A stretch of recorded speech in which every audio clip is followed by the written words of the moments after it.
Bem, agora vamos ver como a Bíblia aplica esta palavra arcanjo. Pois o Senhor mesmo, agora nós sabemos que é Jesus Cristo, descerá do céu com um clamor, com voz de arcanjo e com o soar da trombeta de Deus. E os mortos em Cristo se levantarão primeiro. 1 Tessalonicenses 4,16. João 5,28 diz que é a voz do Filho do Homem.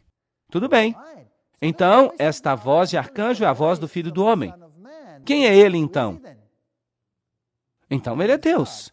Vejam que a palavra arcanjo pode significar anjo, o mais elevado anjo, mas ela também significa o mensageiro mais elevado. Agora, qual a maior mensagem da divindade? A manifestação da divindade que pode nos tocar e nos alcançar e falar conosco e se comunicar conosco e prover acesso para nós até Deus. Então, a maior mensagem que Deus tem é Ele mesmo, sob a forma daquele que é o que Deus é, Miguel. Tudo bem, nós já vimos que a Bíblia usa esta palavra arcanjo no sentido de a voz do Filho do Homem. Agora, vamos ver o uso da palavra arcanjo no Velho Testamento. Gênesis 48:16 diz, o anjo que me redimiu de toda maldade. Agora, nós temos um problema aqui se nós entendemos que aqui está falando de um anjo, um ser criado, certo? Quem é o único que pode nos redimir? Jesus. Então, este anjo redentor aqui é Jesus. Vamos adiante. E o anjo do Senhor apareceu a ele na chama de fogo. Êxodo 3:2. Agora, quem foi esse? Deve ser o mesmo. Por falar nisto, se este fosse um ser criado, por que ele pediu adoração? Ele não disse, estás em terra santa, tira as tuas sandálias, e Moisés não o adorou? Sim ou não? Sim. Aqui, então, temos um anjo que recebe adoração. Então, aqui, este anjo que recebe adoração só pode ser o próprio Deus. Não se trata de um anjo criado, mas daquele que existe desde a eternidade. Em toda a sua angústia, ele foi afligido e o anjo da sua presença. E agora nós temos um bom resumo. O salvou. Em seu amor e em sua misericórdia, ele os redimiu. Isaías 63:9. Então, quando falamos de Miguel e dos seus anjos, estamos falando de Jesus Cristo e a hoste celestial. E você então tem o dragão e os seus anjos. Quem é o dragão? O grande dragão foi expulso, a velha serpente chamada Diabo, Satanás, que engana o mundo inteiro. Apocalipse 12:9. Em linguagem muito clara e simples. Aí está. De onde veio o diabo? Ezequiel 28:13. Estavas no jardim de Deus, o Éden. As pedras preciosas eram a tua cobertura. No dia que tu foste criado. Trata-se de um ser criado. Quer ele goste ou não, é um ser criado. Tu eras o querubim ungido para cobrir. Então percebam que Satanás, quando ainda era Lúcifer, era um dos querubins cobridores que ficavam em pé diante da arca do concerto. Perfeito eras nos teus caminhos desde o dia em que foste criado, até que se achou iniquidade em ti, um mistério. Por que a iniquidade alcançou a Lúcifer quando ele era perfeito desde o dia em que ele foi criado? Por que ele teve iniquidade? Obviamente, ele foi criado com o quê? Com livre-arbítrio. Então, ele pertence a uma ordem de seres à imagem de Deus porque ele tem livre-arbítrio. E ele, em algum momento, escolheu deixar que a inveja e o orgulho governassem o seu coração. E pecaste. O que é o pecado? A transgressão da lei de Deus. É isso que 1 João diz. De fato, é a única definição dada na Bíblia para pecado. Por isso te lancei profanado do monte de Deus e te fiz perecer, ó querubim cobridor, do meio das pedras afogueadas. Elevou-se o teu coração por causa da tua formosura. Aqui temos o orgulho. Corrompeste a tua sabedoria por causa do teu resplendor. Pela multidão das tuas iniquidades, profanaste os teus santuários. E foi assim que ele começou a sua própria igreja, se vocês me permitem dizer isso. Eu, pois, fiz sair do meio de ti um fogo que te consumiu e te tornei em cinza sobre a terra, aos olhos de todos os que te veem. E nunca mais subsistirá. O que vai acontecer com Satanás no final? ele não subsistirá. Não é isso que o mundo cristão ensina, mas é isso que a Bíblia fala. Nós temos que dar uma olhada com mais detalhes nisso. Agora, o que é a maçonaria, a alta maçonaria e a doutrina secreta da maçonaria faz com este conceito? Eles têm que virá-lo de cabeça para baixo. Você se lembra dessas citações? Eu vou lê-las de novo para vocês. O nome Satan, que em hebraico significa Satanás, adversário, do verbo shatana, ser adverso, perseguir, pertence por direito ao primeiro e mais cruel adversário de todos os outros deuses, Jeová. Uau! Não a serpente, que falou somente palavras de simpatia e sabedoria, e que é, no pior dos casos, de acordo com o dogma, o adversário dos homens. Ok. Doutrina Secreta, página 388. E percebam que eu possuo esses livros. Eu estou falando de coisas genuínas, eu não estou falando de boatos. Bem, então o que o ensinamento do círculo interior dos jesuítas fez à doutrina de Deus como alguém que cuida e ama e nos salva? O que ele fez com esta doutrina? Ele a virou de cabeça para baixo. Vejam, eles dizem que Deus queria impedir que nós conhecêssemos alguma coisa. Sim, Deus queria impedir que nós conhecêssemos algo. Ele queria impedir que nós conhecêssemos o mal. Porque ele não queria que jamais uma mãe chorasse na sepultura do seu filho ou da sua filha mortos. E ele nunca pretendeu que houvesse neste planeta a angústia que agora existe. Seria tão bom se nós nunca tivéssemos conhecido o mal. Mas, infelizmente, nós convivemos hoje com o mal. Então, eles viram tudo de cabeça para baixo. Agora, o mocinho é a serpente e o vilão é Deus. A doutrina secreta, página 390. Portanto, Jeová foi chamado pelos gnósticos de criador da serpente, Satanás ou do mal. E o mesmo que Ophiomorphos. Tudo bem. Então, tudo é virado de cabeça para baixo pela maçonaria. E no círculo interior da Igreja Católica Romana, lembram-se? Que foi formado e criado pela Ordem dos Jesuítas. E nós temos toda uma palestra sobre isso, o segredo por trás das sociedades secretas. Lembram-se disso? Na Doutrina Secreta, página 480, a explicação esotérica pode, contudo, trazer alguma ordem a essa confusão. Porque a Bíblia agora diz o oposto exato disso. Então vamos olhar de uma perspectiva esotérica, diz Blavatsky, na qual Jeová se torna Saturno e Miguel e seu exército. Isso não é interessante? Eles também creem que Jeová é Miguel. Satanás e os anjos rebeldes, por causa das tentativas indiscretas daqueles zelotes fanáticos que querem ver em cada pagão um diabo. Ok, interessante. Isso vai ficar ainda mais claro. Doutrina Secreta, página 508. Miguel sendo simplesmente o próprio Jeová, um dos espíritos subordinados no máximo. Ok. Então nós estamos olhando a esta história e nós vemos Miguel, aquele que é o que Deus é, e seus anjos, combatendo contra o dragão, que foi lançado a esta terra, a serpente. Mas eles viram isso de cabeça para baixo e dizem, não, o vilão é Jeová. Mas ainda assim, eles têm a liberdade de admitir, e aí está a coisa mais estranha, que é o mocinho que desceu à terra agora. Então eles estão admitindo que ele levou uma surra lá em cima e foi lançado aqui para baixo.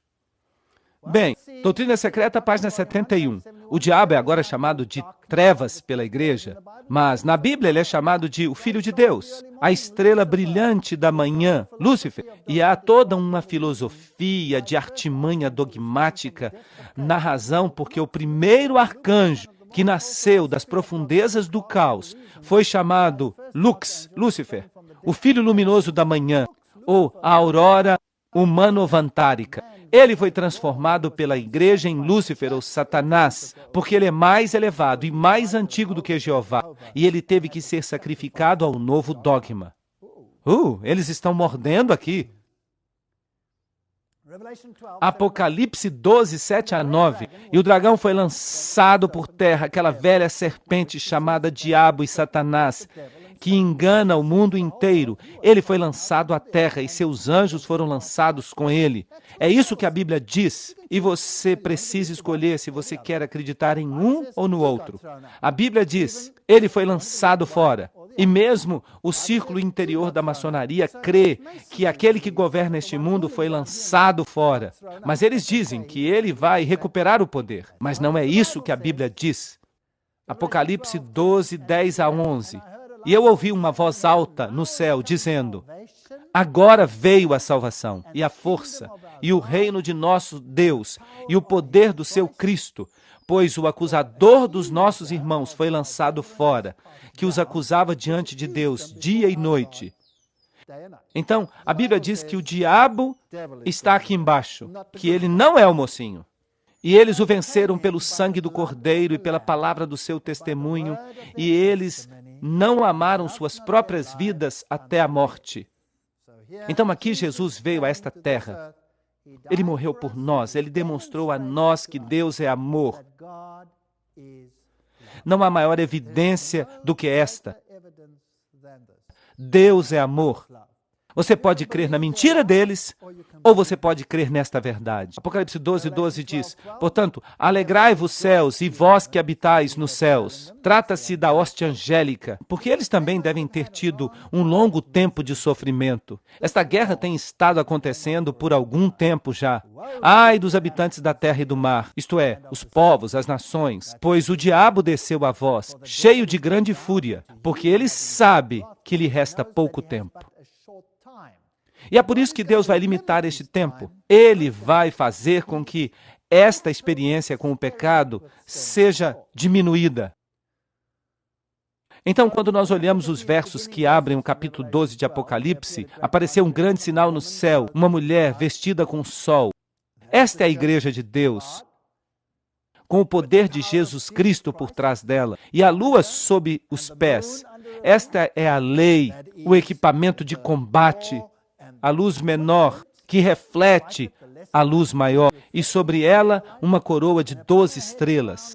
Havia 12 tribos de Israel, havia 12 apóstolos na igreja primitiva, e porque ela estava grávida, em dores de parto, e porque ela estava grávida e com dores de parto e pronta para dar à luz. Agora, vamos e olhemos esta mulher em mais detalhes. Malaquias 4:2 diz, mas para vós que temeis o meu nome, há de se levantar o sol da justiça, com cura em suas asas. Assim, Jesus é chamado de sol. Agora, Lúcifer pega o símbolo do sol, que é aplicado a Jesus Cristo, e o aplica a si mesmo. Ele pega todos os créditos. Ele vira todo o evangelho de cabeça para baixo. A sua semente durará para sempre, e o seu trono será como o sol diante de mim. Salmo 89, 36. Assim, o sol é usado como símbolo de Jesus, e Satanás pega este símbolo e o aplica ao seu próprio culto no final. Salmo 89, 37. E será estabelecido para sempre como a lua e como a fiel testemunha no céu. Uma testemunha de quê? O que a lua faz para que nós a vejamos? Ela reflete a luz do sol.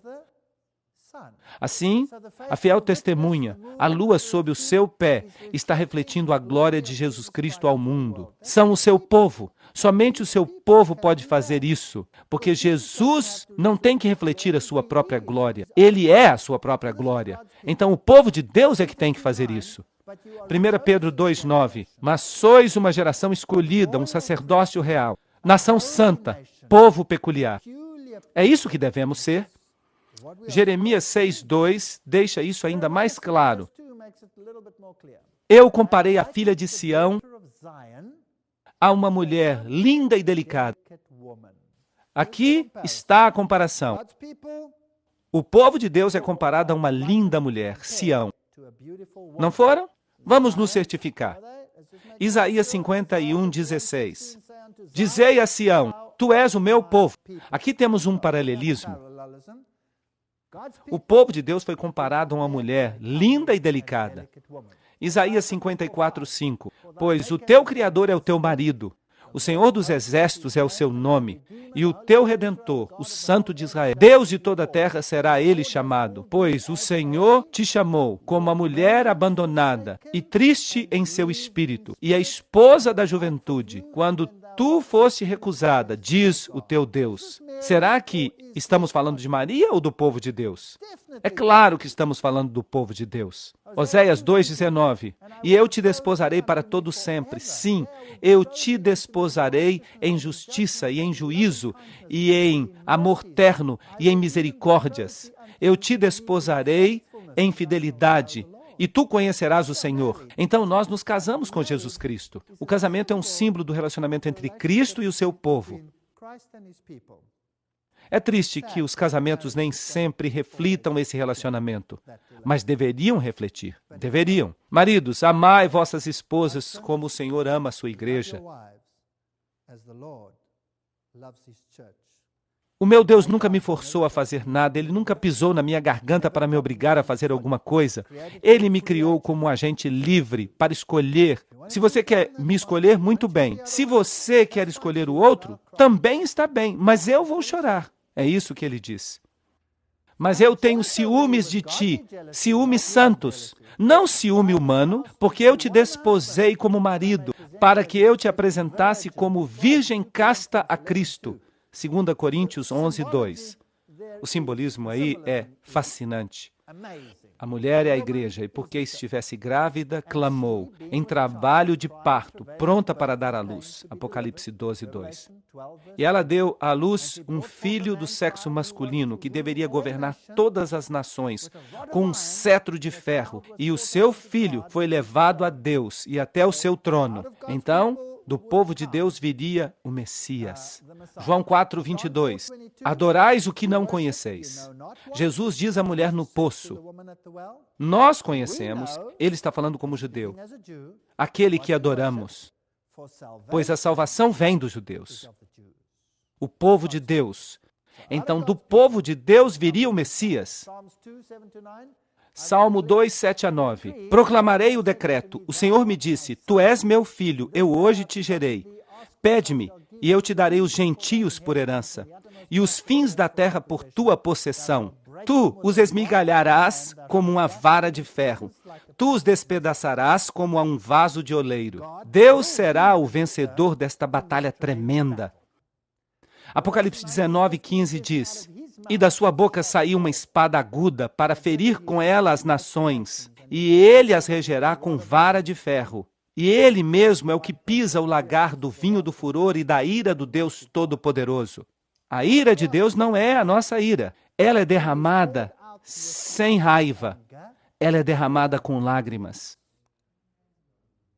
Apocalipse 12:3. E viu-se outro sinal no céu, e eis que era um grande dragão vermelho, que tinha 7 cabeças e 10 chifres, e sobre as suas cabeças 7 diademas. E a sua cauda levou após si a terça parte das estrelas do céu. Satanás está aqui. Ele parou diante da mulher que havia de dar à luz, para que, dando ela à luz, lhe tragasse o filho. E quando Jesus nasceu, ele estava pronto, estava esperando para tragar este filho.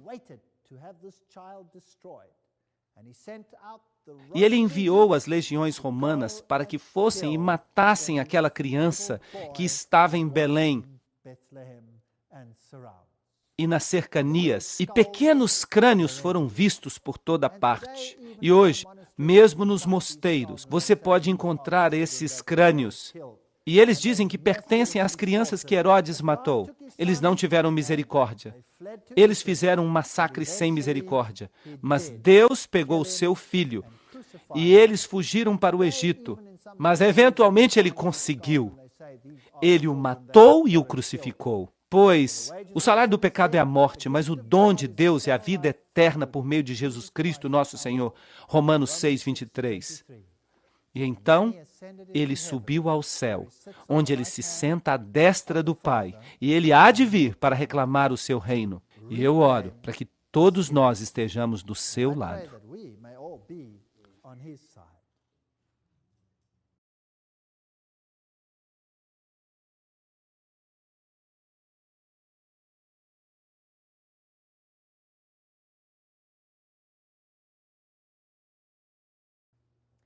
Agora vejamos o lado do adversário.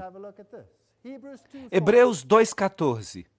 Uma vez que os filhos são carne e sangue, ele também partilhou de sua humanidade, para que por sua morte ele pudesse destruir aquele que tem o poder da morte, isto é, o diabo. Então o diabo pensava que o tinha derrotado. Mas a maior derrota aparente se tornou a maior vitória de todos os tempos. Assim, a igreja do Velho Testamento foi orientada e protegida por Deus, de modo que ela pudesse proclamar e dar lugar ao Messias. Apocalipse 12:13. E o dragão perseguiu a mulher que tinha dado à luz a criança. Agora, será que esta é Maria? O que o dragão fez depois que o Senhor foi levado ao céu? O que ele fez? Ele perseguiu o povo de Deus. Então o dragão, Satanás, agora vai atrás daqueles que professam a Jesus Cristo. Apocalipse 12:6. E a mulher fugiu para o deserto. Trata-se de um lugar com pouca gente, não um lugar com muitas nações. É um deserto, um lugar seco, oculto, solitário, onde ela tinha um lugar preparado por Deus, para que eles a pudessem alimentar por 1.260 dias. Apocalipse 12:6. Agora, nós já ouvimos isso antes. Agora, vamos dar uma olhada no paralelismo hebraico aqui. 1.260 dias. Se nós formos até Apocalipse 12:14, nós temos o mesmo simbolismo. E a mulher, vejam, aí está a mulher. Foram dadas 2 asas de uma grande águia, para que ela pudesse fugir ao deserto, até o seu lugar, onde ela é alimentada por um tempo, e tempos e metade de um tempo. Então nós temos 2 tempos mencionados aqui. 1.260 dias e tempos e metade de um tempo. Mas é o mesmo simbolismo. Temos a mulher, temos o deserto e temos tempo. O que isso nos diz? Trata-se do mesmo período de tempo. Profeticamente, é o mesmo período. E eu te dei um dia por um ano, Ezequiel 4:6. Então, isso significa 1.260 dias proféticos, ou seja, 1.260 anos literais. E nós temos esses períodos de tempo também em Daniel 7:25. Um tempo, tempos e a metade de um tempo. Daniel 12:7. Tempo, tempos e metade de um tempo. 3 anos e meio profético. 3,5 vezes 360 igual a 1.260. 42 meses. 42 meses proféticos. 30 dias por mês. Esse era o número de dias no mês hebraico. 30 vezes 42, 1.260. Tempo, tempos e metade de um tempo. 42 meses. 1, 2, 3, 4, 5, 6, 7. 7 vezes. 7 é o número da perfeição. Este poder ocupa o lugar de Deus. Por isso temos 7 vezes. Agora, nós já falamos disso. O período de 1.260 dias, quando nós lidamos com Apocalipse capítulo 11. Por isso eu não vou falar desse aspecto em detalhes. Basta dizer que o sistema papal oficialmente começou o seu governo em 538 e foi oficialmente terminado em 1798, numa aparente ferida quando o Papa foi levado cativo e Napoleão declarou que o governo do papado tinha acabado. Claro, a Bíblia diz que a ferida seria curada e que, mais uma vez, esse poder se qualificaria como besta e que o mundo inteiro seguiria. Mas durante esse período de 1.260 dias, de 548 a 1798, o papado incansavelmente perseguiu o povo de Deus, que estava espalhado e que se ocultava no deserto. Números 1, 51 a 53, o tabernáculo foi erigido no meio do povo. E João 1,14 diz que Jesus estava no meio do seu povo. O tabernáculo é o caminho da salvação. Jesus é a porta, Jesus é o sacrifício. Jesus é aquele que te lava. Jesus é a luz do mundo, o intercessor, o pão da vida. Aquele que nos protege das consequências da lei. Esta é a história do tabernáculo. Ele nos cobre com a sua justiça. Tudo representa a Jesus Cristo. A igreja no deserto e o tabernáculo no deserto. São paralelos lindos entre o Antigo e o Novo Testamento. Então, o objetivo de Satanás era atacar a igreja de Deus. Ele estava furioso. Ele não tinha derrotado a Jesus Cristo. Jesus Cristo tinha ressuscitado dos mortos. Ele sabia que a sua batalha estava perdida e por isso ele estava furioso. E quem seria a sua espada? Apocalipse 17. Eu vi uma mulher sentada numa besta escarlate cheia de nomes de blasfêmia. Nós já falamos sobre isso em detalhes. E sobre a sua fronte estava escrito o nome, mistério, Babilônia, a grande, a mãe das prostitutas e abominações da terra. Apocalipse 17, 5. O mistério, Babilônia, a grande. A cidade de Babilônia teve a sua origem quando Deus confundiu as línguas na Torre de Babel. O termo Babilônia em Apocalipse representa a confusão religiosa. E Babel é um portal para Deus, uma outra forma de ser salvo. Então, o que este sistema representa? Em primeiro lugar, representa a autoridade do homem. Em segundo lugar, a palavra do homem. Eles mudaram a palavra de Deus. Agora são eles que ditam as normas. As obras do homem. Como ser salvo por suas próprias obras. A lei do homem. Eles mudaram a lei. Transformaram-na em direitos humanos e as tradições do homem. Bem, Deus diz que nós precisamos escolher. Em 1 Reis 18, 21 temos: E Elias veio até todo o povo e disse: Por quanto tempo cocheareis entre duas opiniões? Se o Senhor é Deus, seguiu. Mas se Baal, então seguiu. Há uma escolha aqui? Sim, nós temos a liberdade de escolha, graças a Deus. Então, esta tendência para adotar um paganismo pela metade já estava desenvolvida desde o início. E os homens justos tentaram conter essa maré. Mas a apostasia chegou até que a igreja, com exceção de um pequeno remanescente, foi submersa na superstição pagã. As Duas Babilônias, página 93. E assim o paganismo entrou na igreja, mascarado de cristianismo. Nós já estudamos o simbolismo. A meia-lua, a lua com a foice, a estrela, simbolizando o nascimento do Messias, que capacitaria as pessoas a se tornarem deuses e a viverem para sempre. Eles tinham o mesmo sistema na Mesopotâmia, também no Egito, onde eles tinham até a trindade, Ísis, Horus e Sete. Os gnósticos viraram o evangelho de cabeça para baixo. Transformaram a Deus e a Jesus Cristo no diabo. O sol se tornou a fonte de vida física, a serpente a fonte da vida espiritual. E Esculápio se tornou a serpente doadora de vida, o Deus serpente. E em todas as esferas, ele era o grande curandeiro. Assim, na medicina, na farmácia. A farmácia significa bruxaria. É a mesma palavra. A palavra para bruxaria é farmácia. Ele se tornaria o curandeiro. Então, nós temos o mistério da iniquidade, 2 Tessalonicenses 2, 7. E o mistério, Babilônia, a grande, Apocalipse 17, 5. Trata-se, portanto, de outro sistema de salvação.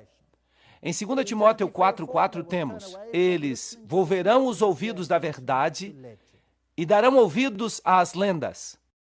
Como é que se pode fazer guerra contra a mulher física e espiritualmente? E Deus passou por alto este tempo de ignorância. Eu gosto desse texto, Atos 17, 30, porque sempre as pessoas perguntam: e as pessoas que não sabiam? E essas pobres pessoas no catolicismo de hoje, que adoram a Deus de acordo com os ditames da sua própria consciência, o que vai acontecer com eles? Eles todos se perderão? Não, Deus passou por alto o tempo da ignorância.